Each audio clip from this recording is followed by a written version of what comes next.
Assalamualaikum warahmatullahi wabarakatuh. Alhamdulillahirrahmanirrahim. Rabbi sholli sholli wa yassirli amri wal uqdatam min lisani yafqahu qawli. Alhamdulillah, hari ini kita masih diberikan nikmat sehat sehingga kita bisa untuk sama-sama belajar dari rumah ya nak ya, dalam pembelajaran tematik tema 2 subtema 1 pembelajaran ketiga.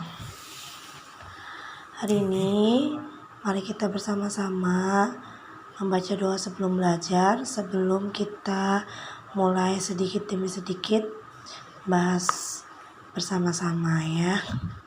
Bismillahirrahmanirrahim. Robbi zidni ilman warzuqni fahman. Nah, anak-anak kelas 5B, silakan dibuka buku tematiknya. Tema 2 halaman 27. Di pembelajaran ketiga ini kita akan membahas tentang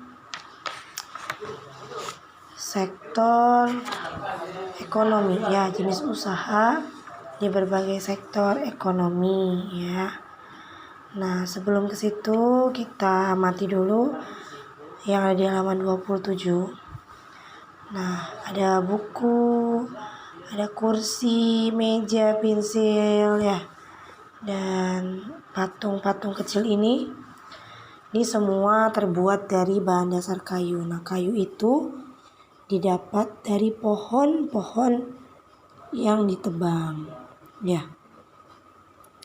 Semakin banyak pohon yang ditebang, semakin banyak kawasan hutan yang hilang. Nah, bisa dilihat di gambar 1, gambar 2, dan gambar 3. Awalnya banyak kumpulan pohon di hutan yang belum ditebang ya. Terlihat sangat lebat, pepohonannya hijau. Kemudian yang gambar 2, kumpulan pohon yang tidak dapat disebut hutan karena sudah berkurang ya. Pohon-pohonnya sudah berkurang, sudah ditebangin ya untuk kegiatan-kegiatan yang lain. Kemudian gambar yang ketiga, kawasan hutan ini hampir tidak tersisa dan menunggu penanaman pohon ya. Jadi kalau sudah terlihat seperti ini sudah sangat memprihatinkan ya. Terutama hutan-hutan yang ada di Kalimantan sudah banyak yang ditebang-tebang ya, sehingga hutannya menjadi gundul dan berkurang ya, sudah tidak terlalu hijau lagi, berbeda seperti sebelum hutan yang ditebang. Nah, sekarang kita beralih ke halaman selanjutnya. Nah, kita lihat di sini ya keadaan pulau apa ini? Pulau Kalimantan. Nah, dilihat. Pada tahun 1950 ini masih sangat hijau, masih sangat lebat pepohonannya, masih penuh dengan tanaman-tanaman yang hijau dan besar-besar ya, atau hutan.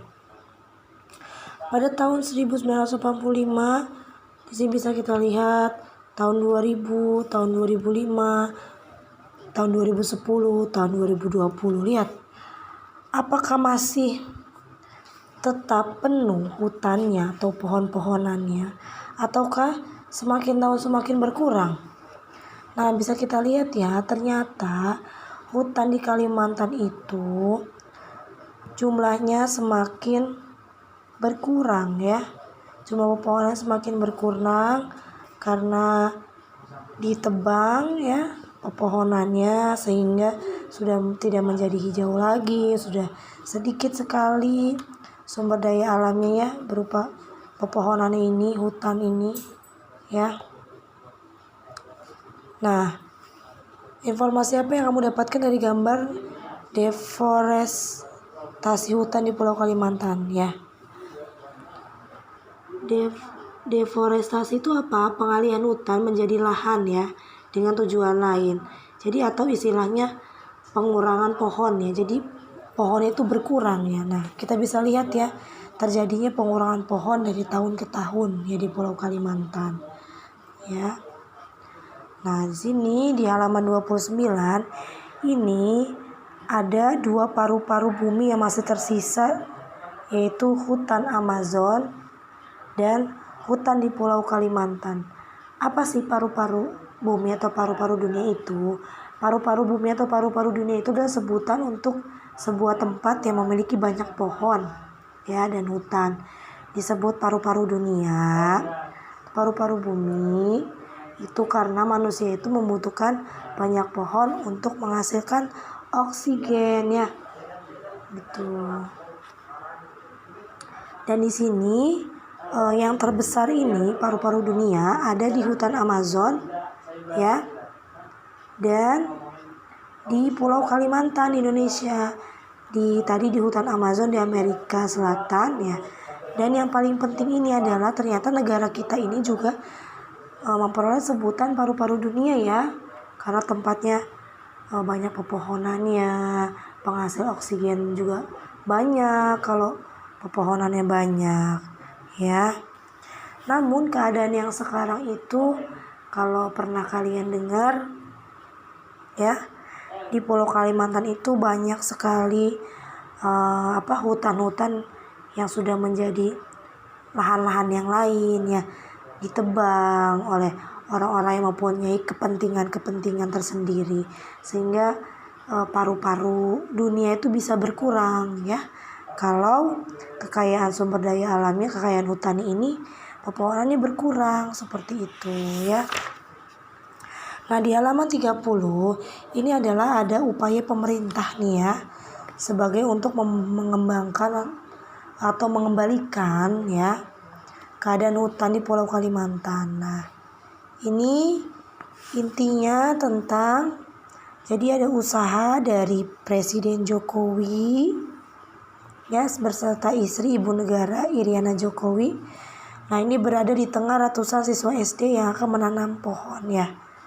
Jadi ini upaya pemerintah khususnya Presiden ini datang ya di Taman Hutan Raya bersama dengan ratusan siswa SD menanam pohon ya, karena gunanya untuk penanaman kembali hutan-hutan yang rusak ya, karena kan Pulau Kalimantan itu sebagai paru-paru dunia. Jadi itu prihatin kalau misalkan negara kita ini paru-paru dunianya sudah hilang. Bagaimana dengan penghasil oksigen besarnya nanti, karena kan oksigen yang banyak itu juga diperoleh dari pohon-pohon yang tidak ditebang, pohon-pohon yang masih banyak, yang masih hijau ya. Jadi ini ada usaha dari Bapak Presiden dan Ibu Negara melakukan ya kunjungan di Taman Hutan Raya bersama siswa SD untuk melakukan penanaman pohon kembali terhadap mungkin hutan-hutan yang di Kalimantan yang sudah gundul atau sudah sedikit perlahan mulai hilang ya. Nah, kalian bisa baca di halaman 30 sampai dengan 31.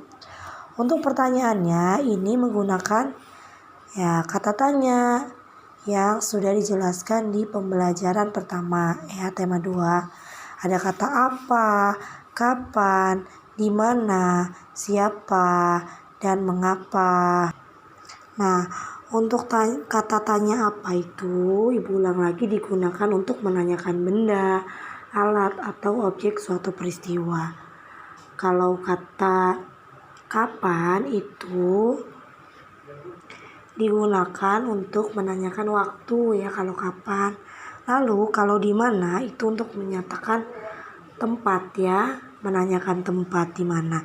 Siapa untuk menanyakan orang, dan mengapa untuk menanyakan alasan ya kalau mengapa. Nah, di sini bisa kita lihat apa kegiatan yang dilakukan Presiden Joko Widodo dan Ibu Negara ya. Yaitu kegiatannya apa? Menanam pohon ya. Kapan kegiatan tersebut dilakukan? Kapan? Nah, di sini ada Kamis ya, tanggal 26 November 2015. Waktunya ya, kapan? Di mana? Nah, kita lihat tempatnya. Tempatnya di mana menanam pohonnya?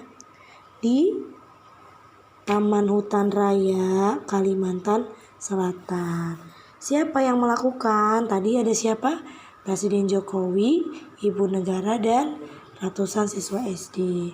Mengapa kegiatan tersebut dilakukan? Mengapa? Alasannya karena untuk menanggulangi kerusakan hutan ya, memperbaiki hutan itu bisa ya. Seperti itu penggunaan kalimat tanya pada teks atau bacaan. Nah, ini kita ke jenis usaha pada berbagai sektor ekonomi ya. Di sini di Indonesia ini banyak sekali jenis-jenis usaha masyarakat ya. Karena Indonesia ini juga wilayahnya luas, terdiri atas daratan dan lautan ya. Jadi ada berbagai kegiatan-kegiatan ekonomi. Nah, yang pertama di bidang pertanian. Kalau misalkan kegiatan ekonominya atau jenis usaha di bidang ekonominya itu bidang pertanian, nah kegiatan itu berarti bersawah, berladang, bertegal ya. Kayak misalkan menghasilkan padi, jagung ya, hasil-hasil pertanian, hasil berladang. Nah, itu termasuknya ke dalam sektor pertanian, sektor ekonomi pertanian. Nah, kalau yang perkebunan ini usaha penanaman tumbuh-tumbuhan yang menghasilkan bahan mentah. Nah, ya, seperti perkebunan teh ya. Seperti itu contohnya. Dan yang ketiga itu perikanan. Nah, di sini yang berhubungan dengan penangkapan ikan, pembudidayaan ikan, baik itu perikanan laut ataupun perikanan darat ya. Baik yang mencari ikan di laut langsung ataupun budidaya ikan air tawar ya. Seperti ikan-ikan mujair, ikan lele, itu kegiatan termasuknya ke dalam perikanan ya, ekonominya ya. Kemudian selanjutnya ke peternakan. Kalau peternakan ini kegiatannya meliputi pemeliharaan hewan, pengembangbiakan hewan ya. Dari hasil-hasil pengembangbiakan hewan itu juga bisa dijual. Itu termasuk juga jenis usaha di bidang peternakan, seperti menjual hewan ternak, ayam, bebek, sapi, ya, kerbau, dan hasil-hasilnya seperti telur, menjadi susu, juga itu termasuk ke dalam peternakan. Nah, kalau kehutanan, itu hasil hutannya yang bisa dimanfaatkan seperti kayu jati, penjual kayu jati, ya, memanfaatkan hasil-hasil hutan seperti bambu, itu termasuk dari sektor jenis usaha sektor ekonomi kehutanan. Kalau yang perdagangan ini segala sesuatu yang meliputi kegiatan menjual dan membeli barang untuk memperoleh keuntungan disebut perdagangan ya. Perdagangan besar, sedang, kecil sampai besar kayak misalkan agen, terus kayak pedagang kecil seperti warung-warung yang ada di sekitar kita, itu termasuknya ke dalam jenis usaha sektor ekonomi di bidang perdagangan ya. Menjual bahan pokok ya, bisa itu masuk ke perdagangan ya. Nah, kalau yang pertambangan ini banyak sekali ya di kekayaan alam Indonesia yang berada di perut bumi ini yang bisa diambil bahan-bahan tambangnya ya. Seperti mineral, minyak bumi, emas, batu bara ya, dan lain sebagainya. Kalau usaha di bidang seperti yang tadi disebutkan, bahan barang tambang, itu berarti termasuknya ke sektor ekonomi bahan tambang ya.